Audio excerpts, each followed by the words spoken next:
So in this video, I'm going to share a little bit with you about kombucha. If you're already drinking kombucha and you're purchasing it, maybe this video will inspire you to make your own kombucha. So on today, as I am recording this, I have just bottled some homemade kombucha, and I thought it would be good to share it with you. I didn't record the process, but I have some pictures here that you can refer to. And it started with me needing a Scoby. A Scoby is the symbiotic colony of bacteria and yeast that is necessary for us to ferment this tea that we call kombucha. So kombucha has been around a couple thousand years or so. And there is some scientific evidence that kombucha does have some health benefits. Of course, you have to be very careful when preparing it at home, but it is an excellent probiotic.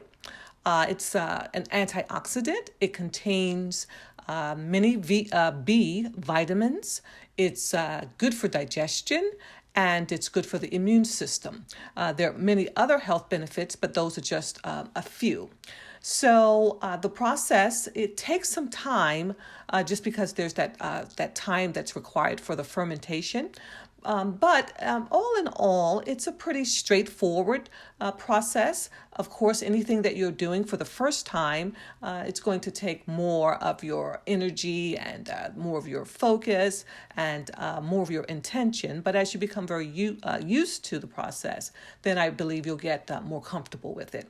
So it depends. There are many factors that are going to determine how long the process is. It depends sometimes on the time of year. We know that when we're in warmer weather, the process is a lot quicker than when the temperatures are colder. So, of course, depending on when you're watching this video, I'm recording it, and it's I'm moving into the winter where I live. So I, again, decided that I would feel more comfortable growing my own Scoby. You can purchase Scobies, but I wanted to grow my own Scoby. In fact, I'll have links in the description box, so please read the description box. Every time you view one of my videos, please read the description box. I have links, and those links help you if there's anything that you're looking for, anything that I mention that you want to get for yourself personally. Just use my links, and that'll make it a little easier for you. So again, I wanted to grow my own Scoby, so I needed to do that. I am including a picture of the beginning of that process. And that process for me to grow the Scoby, I took about 7 to 10 days, maybe a little longer, maybe about,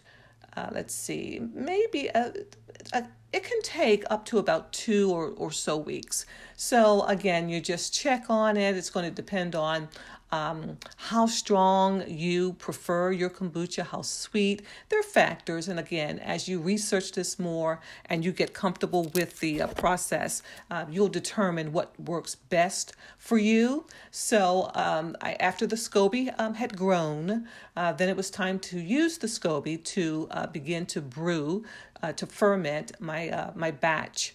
And so I went through that process, and if you prefer more details, let me know in the comments, and I'll give even more details as it relates to this process.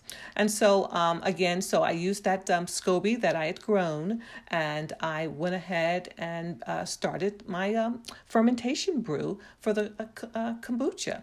That took about 2 weeks, I'd say 14 to 16 days for me. Again, it can take a little less time for you, depending on where you are and the temperature of your home. But I'd say about 2 weeks or so for me. And then after it had completed that fermentation process, it was time for me to bottle it. So I wanted it to be flavored. You don't have to flavor your kombucha, but I wanted mine flavored. I added maple syrup to one, and then the others, I just flavored those with watermelon, pure watermelon juice. That's what I did for this particular batch. So in the future, I may decide to use other types of fruits to flavor my kombucha. And again, you can always drink it just plain as it is. So as I have bottled it today, as I mentioned, now it's just going to sit out for about 3 days, 2 to 3 days. It'll just sit out.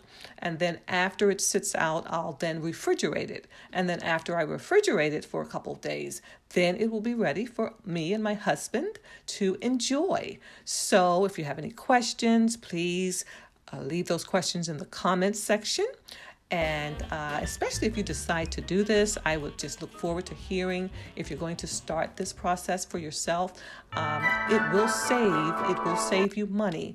If you're like me and my husband, we drink kombucha on a very regular basis. And I was starting to see how much is adding up. And we've been drinking kombucha for years.